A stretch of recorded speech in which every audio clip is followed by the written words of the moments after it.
Hello friends, कैसे हो आप लोग। आई होप आप लोग ठीक होंगे। आप सभी का हमारे यूट्यूब चैनल लर्न इंग्लिश 26 में स्वागत है। आज हम सेंटेंस के स्ट्रक्चर के बारे में जानेंगे। सेंटेंस कितने प्रकार के होते हैं, इनका स्ट्रक्चर कैसा है इंग्लिश ग्रामर में, इसके बारे में फुल विस्तार तरीके से जानेंगे। तो चलो देखते हैं। इंग्लिश ग्रामर में कोई भी वाक्य अधिकतम 4 तरह का होता है। इंग्लिश ग्रामर में कोई भी वाक्य अधिकतम 4 तरह का होता है, यानी इंग्लिश ग्रामर में कोई भी वाक्य जो है, सेंटेंस जो है, हम 4 प्रकार से बोल सकते हैं। फर्स्ट नंबर पे हो गया सिंपल, सेकंड है निगेटिव, थर्ड है इंट्रोगेटिव एंड फोर्थ है इंट्रोगेटिव निगेटिव। यानी एक तरीके से सिंपल से कोई बात करते हैं, उसके बाद उसकी बात को निगेटिव तरीके से भी बोल सकते हैं। उसी बात को हम क्वेश्चन के रूप में भी यूज़ करते हैं, जिसको बोलते हैं इंट्रोगेटिव। और फोर्थ नंबर पे होता है इंट्रोगेटिव एंड निगेटिव, यानी क्वेश्चन भी करते हैं और ना का यूज़ भी कर देते हैं। तो वहाँ पे ये चारों हो गए। अब हम देखेंगे कि इन सभी वाक्य को हम एक दूसरे में किस तरह से बदलते हैं। नीचे आपको सभी वाक्यों के सेंटेंस स्ट्रक्चर दिए गए हैं, तो इसको हम पूरी डिटेल और बढ़िया तरीके से देखते हैं। फॉर एग्जांपल फर्स्ट वाला हो गया, यानी सिंपल सेंटेंस का जो स्ट्रक्चर हो जाता है, जो इनके रूल हैं लिखने के, वो है क्या, सब्जेक्ट पहले, उसके बाद हेल्पिंग वर्ब, उसके बाद वर्ब होता है, उसके बाद ऑब्जेक्ट होता है। सबसे पहले सिंपल में होता है सब्जेक्ट हम लिखते हैं, उसके बाद उसकी जो हेल्पिंग वर्ब होती है उसे लिखते हैं, फिर उसके बाद वर्ब लिखते हैं, उसके बाद ऑब्जेक्ट जिसके ऊपर काम किया जाता है सिंपल में उसे लिखते हैं। सेकंड नंबर पे हो गया नेगेटिव सेंटेंस के जो स्ट्रक्चर्स हैं।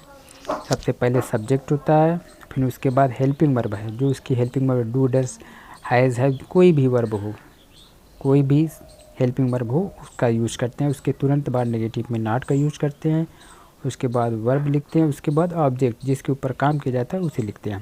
थर्ड नंबर पे है इंट्रोगेटिव। इंट्रोगेटिव का जो स्ट्रक्चर हो गया, सबसे पहले हेल्पिंग वर्ब, उसके तुरंत बाद वर्ब सब्जेक्ट होता है, उसके तुरंत बाद वर्ब होता है, उसके बाद ऑब्जेक्ट होता है।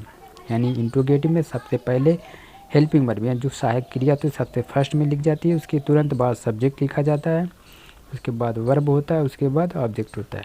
फोर्थ नंबर पे इंट्रोगेटिव एंड नेगेटिव, जिसमें क्वेश्चन भी किया जाता है और नॉट का यूज़ भी किया जाता है, उसके बारे में हो गया। सबसे फर्स्ट नंबर पे होता है हेल्पिंग वर्ब, उसके बाद सब्जेक्ट होता है, उसके तुरंत बाद नॉट होता है, उसके तुरंत बाद वर्ब होता है, उसके बाद ऑब्जेक्ट होता है। ये हो गए इंट्रोगेटिव फोर्थ नंबर में जो स्ट्रक्चर रूल हैं वाक्य बनाने के। अब हम देखेंगे कि यहाँ पर इन सब का अर्थ क्या है। एग्जाम्पल या वर्ब के रूप में जो वर्ब जो इसको हम बोलते हैं वो है क्या, उसके बारे में। जो कार्य हम करते हैं वो सभी वर्ब हैं, यानी जितने भी कार्य, उठना, सोना, जागना, खाना पीना, रोना, जाना, कोई भी कार्य जो हम करते हैं उसको सिंपल तरीके से हम समझ सकते हैं वो सब वर्ब हैं, सब क्रियाएं हैं, जिसको हिंदी में क्रिया करते हैं। जो कोई भी हम कार्य करते हैं वो सब हो गए वर्ब। हेल्पिंग वर्ब क्या है, हेल्पिंग वर्ब हो गया do, does, has, have, is, am, are, had, will, etcetera, जितने भी हैं ये सब जितने भी हैं सब क्या है, हेल्पिंग वर्ब हैं, जिनकी सहायता से हम 4 प्रकार के सेंटेंस को बनाते हैं। ये सब आपके टेंस के अनुसार काम करते हैं, यानी जो वर्ब हुआ या हेल्पिंग वर्ब हुए ये सब आपके टेंस के अनुसार काम करते हैं। किस में कौन से वर्ब लगेंगी, कौन सी सहायक क्रिया हेल्पिंग वर्ब लगेंगी, ये टेंस के अनुसार सब काम करते हैं। अब किसी भी वाक्य को आपको उनके अनुसार बदलना है। एग्जाम्पल्स के तौर पे राम खाना खाता है, ये सिंपल सा सेंटेंस है, राम खाना खाता है।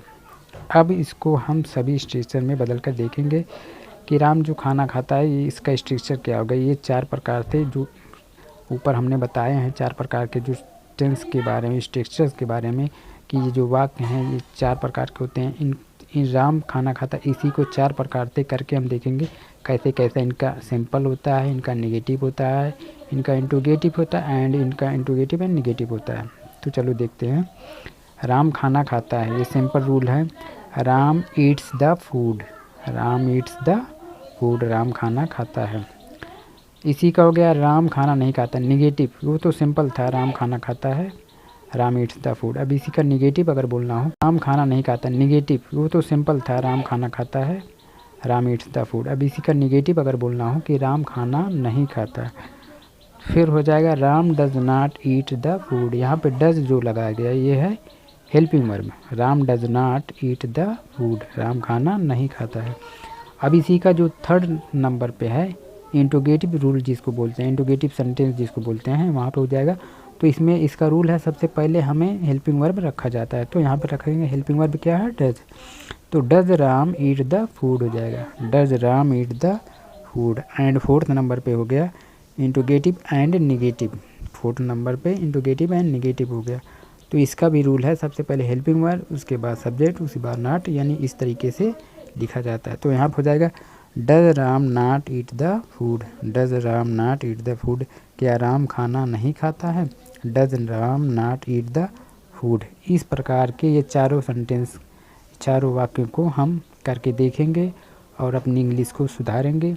यानी अंग्रेजी में जो स्ट्रक्चर्स होते हैं जो वाक्य के, वो चार होते हैं, simple, negative, interrogative, interrogative and negative. और इनकी ये रूल हैं, इनमें वर्ब के अनुसार या फिर हेल्पिंग वर्ब के अनुसार सारे चेंजेस किए जाते हैं। तो इसको हम आसानी से सीख सकते हैं।